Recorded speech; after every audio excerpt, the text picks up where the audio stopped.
Hello बच्चों, this is Zubair here and once again with another video. The first video is that regarding class 11th and right now we are going to learn about class 11th and the chapter name is The Summer of Beautiful House. ठीक है, आज हम discuss करने वाले हैं class 11th का The Summer of Beautiful House. ठीक है, तो ये अब हम कैसे डिस्कस करेंगे इसको हम सीख लेते हैं. ठीक है, इसमें एक करेक्टर दिखाया गया है अर्मानियन बॉयज का. ठीक है, एक करेक्टर को यानी कि रोल प्ले किया गया है, बहुत अच्छा रोल प्ले है. अरम और मुराद और भी बहुत सारे करेक्टर आएंगे. तो पहले हम स्टार्टिंग करते हैं, कैसे कहानी स्टार्ट होती है और कैसे हम एंड तक पहुंचेंगे देखते हैं. ठीक है, तो इसमें अर्मानियन बॉयज हैं, दो अर्मानियन बॉयज हैं और जिसका नाम, एक का नाम है अरहम और एक का नाम है Murad. They belong very trustworthy tribe. Tribe का मतलब क्या होता है? काफिला. ट्राइब का मतलब क्या होता है? काफिला, यानी कि जिस काफिले से हम बिलोंग करते हैं, जिस ट्राइब से हम बिलोंग करते हैं. तो ये एक अर्मानियन बॉयज थे और ये एक बहुत ईमानदार काफिले से बिलोंग करते थे. ठीक है, स्टोरी समझ में आती है यहाँ तक कि हमने दो करेक्टर के बारे में बात करी. एक दिन की बात है, स्टोरी स्टार्ट होती है. अरम वॉज 9 years old. अरम कितने साल का था? अरम लगभग 9 साल का था. ठीक है, Murad was very crazy cousin of Aram. जो मुराद है वो क्या है? अरहम का कजिन है और ये बहुत क्रेजी है, यानी कि सन की किस्म का इंसान है, बहुत सन की, बहुत पागल जिसे कह सकते हैं. ठीक है, Murad was famous very crazy personality. Murad यानी कि पूरी जगह फेमस है ट्राइब में, अपने काफिले में, कि बहुत ही मूर्ख की तरह ये बिहेव करता है. Murad come at the window at 4 o'clock. लगभग सुबह का टाइम है और अरहम सोया हुआ था. लगभग सुबह के 4 बजे हुए हैं. 4 बजे के करीब मुराद कहाँ पर आता है? अरहम के पास आता है और विंडो पर नॉक करता है. The story was very interesting. Arham was totally surprised. Arham एकदम सरप्राइज हो जाता है कि विंडो पे कौन है. लेकिन जैसे ही वो देखता है, when he saw the Murad was sitting on a beautiful horse, कि मुराद जो है वो एक अच्छे से खूबसूरत हॉर्स पे बैठा हुआ है. और कहीं ना कहीं हॉर्स किसको पसंद थे? हॉर्स अरहम को भी पसंद थे और हॉर्स मुराद को भी बहुत ज्यादा पसंद थे. लेकिन ट्विस्ट कहाँ से आता है? ट्विस्ट स्टार्ट होता है अरहम थिंकिंग. अरहम सोचना शुरू कर देता है, स्टीलिंग, क्या उसने इसको चुराया होगा? ठीक है, अब दूसरी सोच क्या होती है उसकी? नॉट स्टीलिंग, हो सकता है ना भी चुराया हो, because he did not sell that horse. क्योंकि चोरी हम उसको बोलते हैं जब हम किसी चीज को लेकर बेच दें. अभी तक वो लेकर आया था और वो कोई ऐसी चीज नहीं थी जिसने उसको बेच दी हो. ठीक है, तो अभी तक वो चोरी नहीं कह सकता था उसको. तो आगे की स्टोरी होती है बिलोंग टू गैरोगैलियन फैमिली. अब जो ये दोनों थे, अरहम और मुराद, ये गैरोगैलियन फैमिली से बिलोंग करते थे. ठीक है, ये फैमिली क्या थी? अपने करेक्टर के लिए बहुत फेमस थी. अब करेक्टर से मतलब बहुत ही ट्रस्टवर्दी थी, यानी कि बहुत विश्वास के लायक थी, बहुत फेमस थी इस चीज के लिए. ठीक है, आप इसको फटाफट पॉज करें और यहाँ तक नोट करते हैं उसके आगे से. अब कहानी में आगे क्या हुआ? अभी तक मुराद और अरहम कहाँ पर पहुंचे थे? मुराद और अरहम घोड़े की सवारी करने के लिए स्टार्ट हो गए थे, क्योंकि विंडो पे मुराद आ चुका था और अरहम को उसने अपने पास बुला लिया था. ठीक है, अब मुराद और अरहम रहा कहाँ करते थे? सबसे पहले हम उसको बता देते हैं. They lived at the edge of town on Walnut Avenue. यानी कि जो उनका घर था वो कहाँ पे था? वॉलनट एवेन्यू के पास उनका घर था. ठीक है, उनके घर के पीछे क्या चीजें थी? बिहाइंड अवर हाउस, यानी कि मुराद और अरहम के घर के पीछे क्या था? कंट्री वाइन यार्ड्स थे, ऑर्चार्ड ट्रीज थे, इरिगेशन डिचेस थे एंड कंट्री रोड्स था. ठीक है, तो ये सब चीजें उनके घर के आसपास की ये लोकेशन बताई गई है.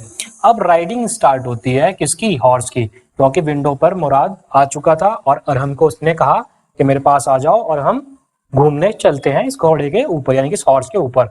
और कहीं ना कहीं अरहम और मुराद बहुत ज्यादा एक्साइटेड थे. रीच्ड ऑलिव एवेन्यू, वो एक प्लेस पे गए जिस प्लेस का नाम था olive Avenue. Less than 3 minutes of our house, वो लगभग उनके घर से 3 मिनट के आसपास उसका रास्ता था, यानी 3 मिनट से पहले वो वहां पर पहुंच जाते थे अगर वो हॉर्स से जाए. Murad was singing like a crazy person. Murad जो गाना गा रहा था वो बिल्कुल ऐसे गाना गा रहा था जैसे कोई पागल आदमी हो. वो चिल्ला रहा था, एक्चुअली वो गाना भी नहीं गा रहा था, वो क्या कर रहा था? वो चिल्ला रहा था. ठीक है, इतने में कहानी को हम वहां से बाद में स्टार्ट करेंगे. एक नया करेक्टर एंट्री ले लेता है. एक नया करेक्टर आ चुका है, अंकल खोसरो. अंकल खोसरो एक इसमें नया करेक्टर है. उनके ब्लैक हेयर हैं, ब्लैक हेयर, लार्ज मुस्टैक है. ब्लैक हेयर है और लार्ज मुस्टैक, यानी कि बड़े बड़े बाल हैं और लार्ज दाढ़ी, यानी कि बड़ी सी दाढ़ी, मुच्छें हैं और वो अपनी मुच्छों को ताव देते रहते हैं, कुछ something else. He was so short temper, और वो बहुत ही शॉर्ट टेम्पर है. फेमस थिंग, उनके बारे में फेमस चीज क्या है? उनके बारे में फेमस चीज ये है कि वो किसी भी चीज को एक ही डायलॉग में कन्वर्ट कर देते हैं। It is no harm, pay no attention to it. इसका मतलब क्या है, किसी भी चीज पर ध्यान देने की जरूरत नहीं है, सब अपने आप ठीक हो जाएगा और कोई दिक्कत वाली बात नहीं है। तो it is no harm, pay no attention to it, ये इस चीज के बारे में बताता है हमें। अरहक, अब उनका बेटे का नाम क्या है, यानी कि अंकल खुसरो के बेटे का नाम क्या है, अरहक, सन ऑफ अंकल्स खुसरो। अब एक दिन क्या होता है, अंकल खुसरो बार बार शॉप पे पहुंचे हुए हैं।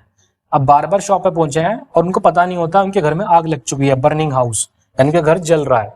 ठीक है, बर्निंग हाउस, उनके घर में आग लग चुकी है। अब उन्हें कौन बता रहा है आके, ये उनका बेटा बता रहा है। कौन बता रहा है, अरहक।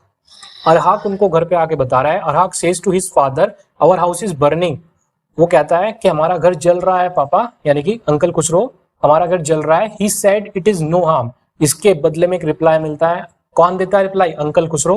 ही said it is no harm, no tension to it. कोई दिक्कत वाली बात नहीं है, तुम टेंशन मत दो। इतने में नाई जो है, बार्बर शॉप जो है, बार्बर काम कर रहा है वहां पे, वो भी एस्टोनिश हो जाता है। और जब उसकी एस्टोनिश शक्ल देखता है और बार्बर उसको बोलता है, बार्बर उनको बोलता है आपका घर जल रहा है, तो बार्बर को भी स्कॉल्ड करते हैं, यानी कि डांट देते हैं और कहते हैं तुम अपना काम करो और there is no need to worry, चिंता वाली कोई बात नहीं है। It is no harm, pay no attention to it. Murad is also like uncle Khusro. तो कहीं ना कहीं कह सकते हैं कि मुराद, जैसे कि वो गाना गा रहा था पागलों की तरह, वो कैसा था, वो एक अंकल खुसरो की तरह बिहेव कर रहा था। हालांकि जो मुराद और मुराद के वो अंकल थे, क्योंकि मुराद के जो फादर थे, मुराद के फादर का नाम था जोहराब। मुराद के फादर का नाम क्या था, जोहराब, और वो बहुत ही इंटेलिजेंट पर्सन थे। तो फाइनली अभी हमारे पास एक और क्लिप है यहाँ पर, उस क्लिप को आप पॉज करें, अपनी कॉपी में नोट कर लें और उसके बाद हम फिर से आगे चलते हैं। तो आप वीडियो को पॉज करें और इन सब चीजों को नोट करें फटाफट। तो अब हम आगे से डिस्कस करते हैं। मुराद की राइड्स स्टार्ट हो चुकी है। अब मुराद क्या कहता है अरहम को कि मैं अकेला ड्राइव करूंगा, सॉरी मैं अकेला राइड करूंगा। अब वो कहाँ कहाँ राइड करता है, वो इरिगेशन डिचेस में राइड करता है। किसके साथ, अपने हॉर्स के साथ, जो कि वो चुरा कर लेकर आया था। और वो ड्राई ग्रास पे भी उसको क्या करता है, रन कराता है। किसको, हॉर्स को। और बहुत दूर दूर तक वो हॉर्स करके आते हैं। अब अरहम क्या कहता है मुराद को कि जैसे तुम अकेले राइड कर रहे हो, मैं भी क्या करूंगा, मैं भी इसको अकेले राइड कराऊंगा। और वो कहाँ कहाँ घूमते हैं, वो कंट्री यार्ड में घूमते हैं, कंट्री रोड पे घूमते हैं, वाइन यार्ड जाता है, वो 7 वाइन रन जाता है। लेकिन मुराद तो एक्सपर्ट था हॉर्स राइडिंग का, लेकिन अरहम क्या था, वो एक्सपर्ट नहीं था हॉर्स राइडिंग का। जबकि मुराद उसको बोल चुका था कि तुम अकेले नहीं चला पाओगे, लेकिन अरहम जिद करता है और उसे कहता है कि मैं चला लूंगा। और इसके बदले में अरहम क्या होता है, fall down from the horse, और वो अरहम गिर जाता है और वो फटाफट भागता हुआ जाता है मुराद उसके पास। उसको क्या बोलता है अरहम को कि मुझे तुम्हारी टेंशन कोई नहीं है, मुझे हॉर्स की टेंशन है। Horse ran away finally, horse वहां से भाग जाता है। लेकिन वो धीरे धीरे क्या करते हैं, उसको हॉर्स को ढूंढते हैं और after 5 minute they find it the horse. और उसके बाद वो 5 मिनट के बाद क्या, हॉर्स को ढूंढ लेते हैं, उसको ढूंढ निकालते हैं।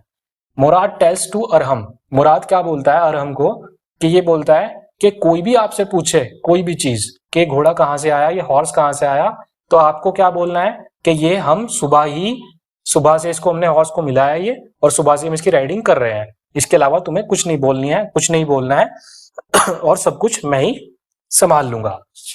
ये उसको बोलता है। कौन बोलता है, मुराद अरहम को बोलता है, क्योंकि मुराद क्या है, एक्सपर्ट है और मुराद इन सब चीजों को डील कर रहा है। अब एक न्यू कैरेक्टर आता है इसमें, जॉन बायरो। अब जॉन बायरो का एक हॉर्स मिसिंग है। अब जॉन बायरो अंकल खुसरो के पास आते हैं। अंकल खुसरो अभी मैंने इसको पहले में डिस्कस किया था। और वो जॉन बायरो अंकल को क्या बोलते हैं कि मेरा घोड़ा मिसिंग है, जिसको मैंने $60 का परचेज किया था। इसके बदले में वो फिर से चिल्लाते हैं, अंकल खुसरो उसके ऊपर चिल्लाते हैं और बोलते हैं कि $60 की तो बात है, हम तो अपना सब कुछ खो चुके हैं। So there is no harm, no pay to attention it, there is no harm and no attention to it, यानी कि कोई जरूरत नहीं है यहाँ पर आके बड़बड़ाने की, और हम सब कुछ अपना खो चुके हैं। तो ये घोड़ा की कौन सी बड़ी बात है, या फिर इस हॉर्स की कौन सी बड़ी बात है। Murad went to Arham and told the story. Murad John Byro को देख लेता है और वो किसको बताता है जाके, अरहम को बताता है जाके कि प्रॉब्लम में आ गए हैं हम लोग, और वो सारी जाके स्टोरीज को समझा देता है कि ऐसे ऐसे हुआ है, जॉन बायरो वहां पर आए थे। One day uncle Byro meet to Murad, और एक दिन की बात है, अंकल बायरो किसको मिलते हैं, मुराद को मिलते हैं वहां पे जाके।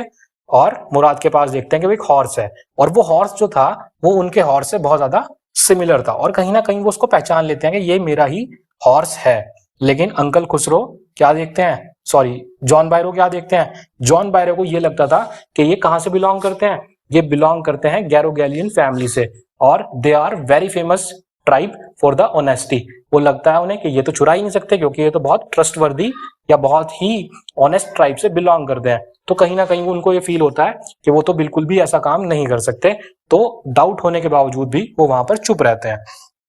लेकिन मुराद को कहीं ना कहीं और अरहम को फील हो जाता है कि हाँ हमने जो किया है वो गलत किया है, और मुराद और अरहम फिर से वहां अपने वाइन यार्ड में जाते हैं जहां से वो घोड़ा चुराते हैं और उस घोड़े को वो वहां से क्या करते हैं, वापस उसी जगह पर बांध देते हैं। और बांधने के बाद फिर वहां पर जॉन बायरो जो अपने प्लेस पर पहुंचते हैं तो जॉन बायरो देखते हैं कि मेरा हॉर्स तो यहीं पर ही पहुंच गया, और जैसे ही वो अपने हॉर्स को देखते हैं तो बहुत खुश हो जाते हैं और वो फिर से भागे हुए अंकल खुसरो के पास आते हैं और जोर से बोलते हैं yes I got it my horse, कि मुझे मेरा पुराना घोड़ा मिल गया है, मेरा पुराना हॉर्स मिल गया है। और वो तो अब बहुत ज्यादा अच्छा भी हो गया है, वो बहुत ताकतवर हो चुका है और वो बहुत ज्यादा समझदार भी हो गया है। ये तो अच्छी बात हुई कि अगर मेरा हॉर्स यहाँ से मिसिंग था 1 मंथ के लिए, ये तो बहुत सारी चीजें सीख कर आया, बल्कि ये और स्मार्ट हो गया है। तो this is the ending of the story. Hope so you like this story and definitely you will like और सब्सक्राइब माई चैनल। तो उम्मीद करता हूँ सब कुछ आपको बहुत अच्छे से समझ में आया होगा, स्टोरी को अच्छे से समझें और इस चैनल को अगर अच्छा लगे तो लाइक करें, शेयर करें और अपने दोस्तों को भी बताएं। ठीक है, that's all, thank you so much.